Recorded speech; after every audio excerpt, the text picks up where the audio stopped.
Hello, I'm Eunice Wagner. I founded the Center designed for an Aging Society simply to address these normal age-related changes and present environmental design solutions that might help to minimize these impairments that we will face.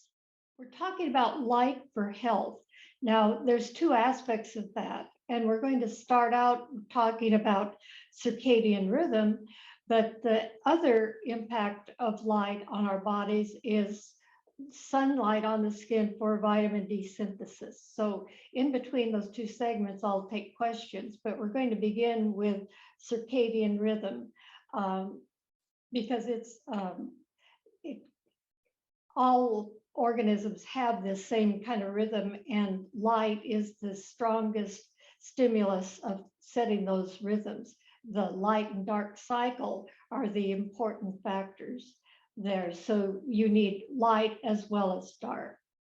So it was early, I think 2001, 2002, when they discovered the cell in the eye, the intrinsically photosensitive retinal ganglion cell that receives and transmits to the body clock.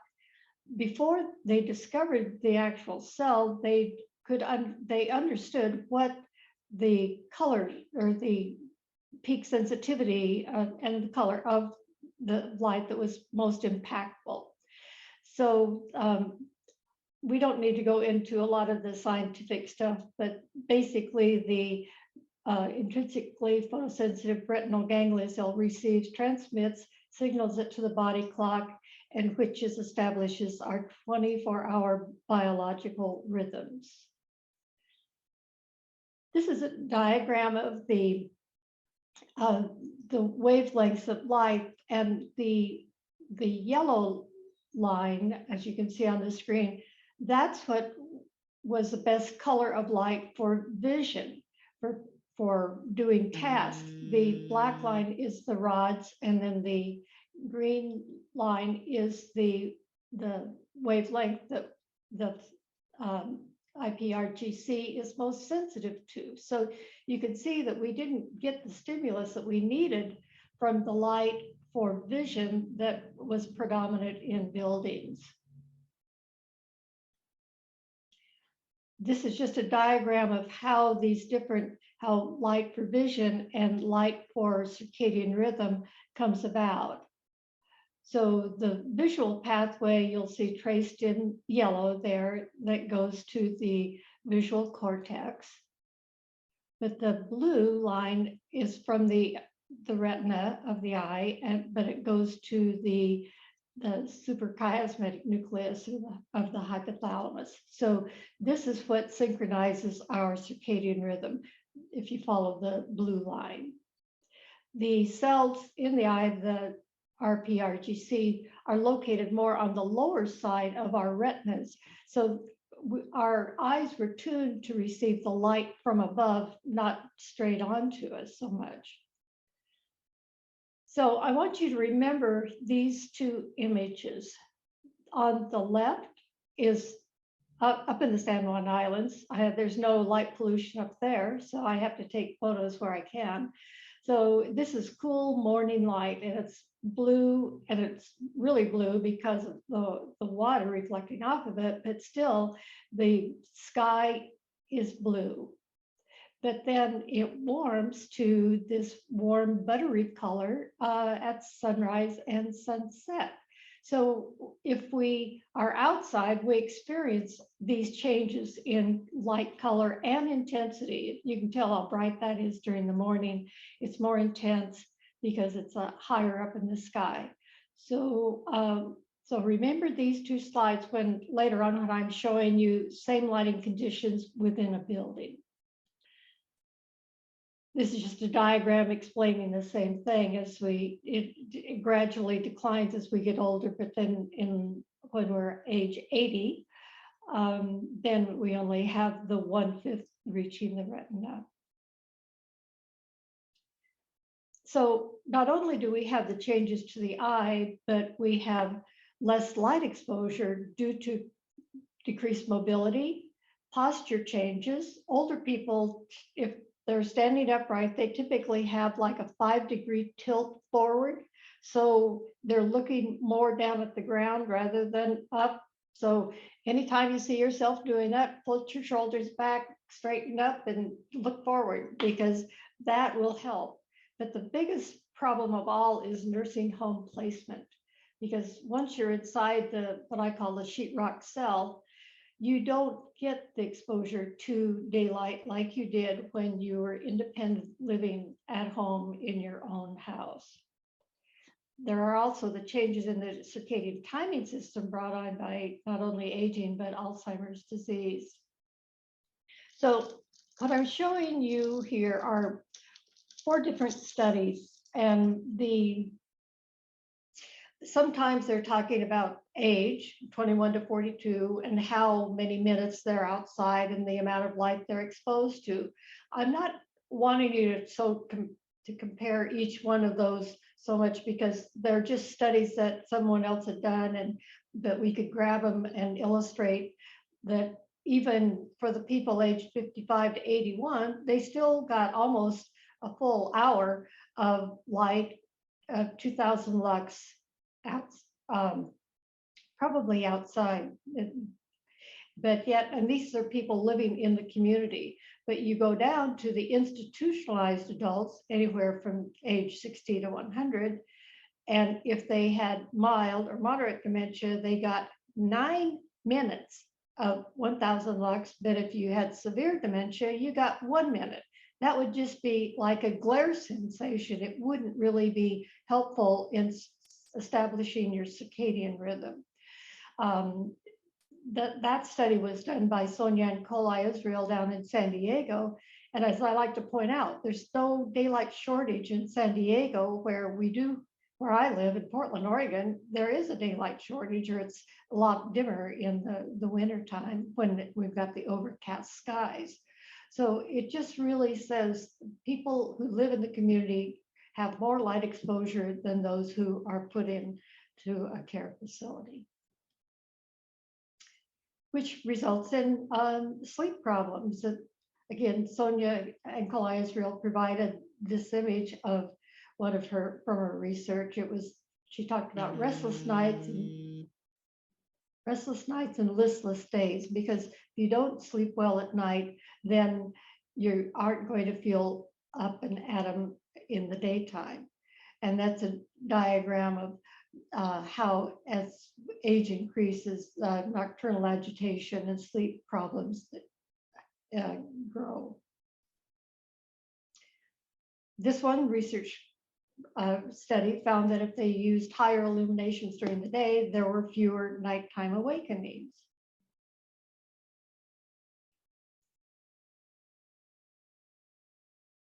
So basically, we need to increase the lighting to improve the functioning of the circadian system. And to do that, we need to impose the 24-hour pattern of light and dark, and physical activity during the day. Meals are another important thing during the day, and then a regular bedtime hour, so that the body understands this regular pattern and rhythm. So light and dark, physical activity and exercise, meals, and then regular bedtime. So this is a study that I was involved with Brown University and the Pacific Northwest National Laboratory. In the image here is Naomi Miller, a friend of both Charlotte and Terry's and mine, now that she lives in Portland. But I've known Naomi for years. But I want to point out that when we're talking about light provision, we're typically measuring light with the light meter facing up and on the task, because that's what we're really looking at doing, is lighting the task. But when you measure light for circadian rhythm, it needs to be at the eye. And in this case, a number of the residents were using wheelchairs. So we established 42 inches above the floor as the average height of their eye. And we have this tripod here with a light meter on it, so that we can measure light at vertical, in the vertical position at 42 inches off the floor. So remember the image of the two shots outside? This study changed lighting to replicate those kinds of lighting conditions.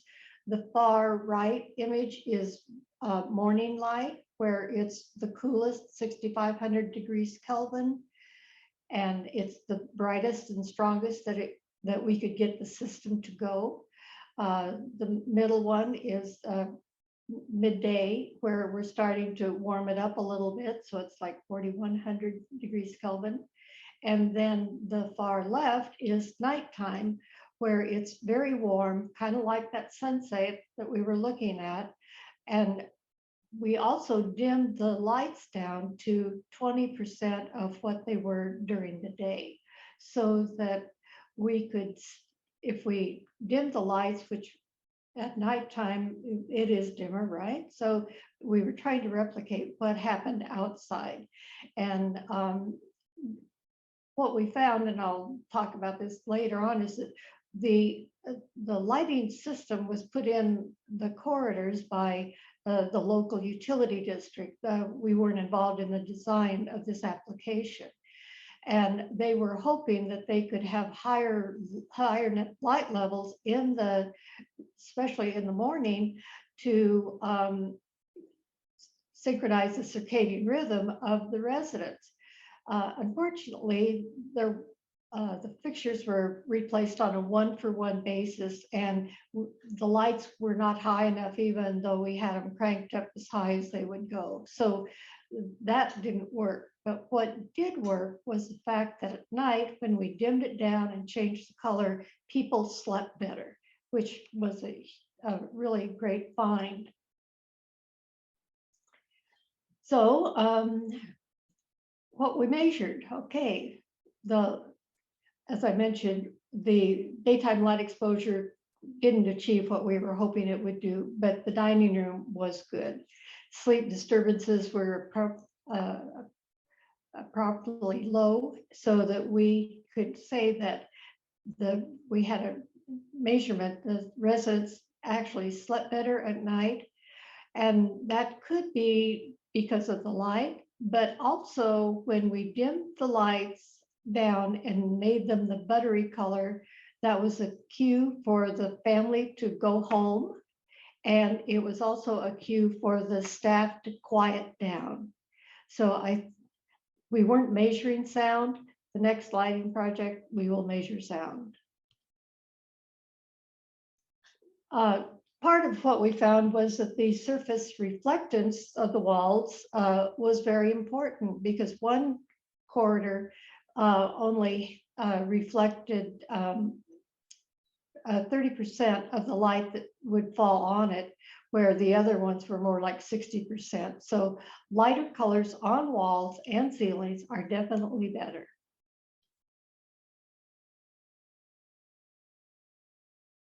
Just gonna flip through those. Okay. Yeah, overall light exposure was low. Health and well-being metrics did not always track together. So one thing that we did learn, and we, of course, every research project says we need more research, and that this is an area that we definitely need more research, because more and more facilities are starting to change out their fluorescent lighting to LED lighting, and we just want to make certain that they do the right things for all the right reasons.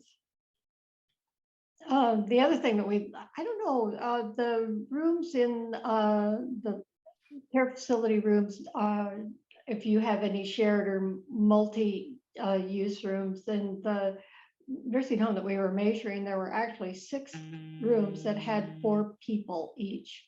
So that was really difficult for sleep, because one would be making noise and waking the other up. There were only a few private rooms. We found lights from the site shining into the bedroom windows. They had mini blinds, but that doesn't block the light from coming in and making light at night when you don't want it. And control systems are complex, and I'm hoping that the next generation of lighting controls for LEDs, tunable LEDs, is not nearly as complicated as the ones that we were working with. So this is what I'm suggesting, maybe not high up like that, but what we found is that the dining room really served the residents well for giving them that higher light level during the day. So if you're thinking about remodeling, I would strongly suggest adding diffused skylights to the dining areas so that more people got their morning, noon, and nighttime daylight experience by having that application in the dining room. So there, the residents get to enjoy daylight for every meal, and their activities are also out there. So they are still inside the building, but they're getting their dose of daylight. Morning light has the strongest impact because that's when it's the bluest and the brightest. So if you want to pick a time that you want to go outside, pick that time. At the ACC Care Center where this research was going on, the medical director actually prescribes for what he calls the Sunshine Club, that he asks people to go outside for, I think it's a half an hour every day. So if they're having sleep problems, that's what he does with them, is sends them outside.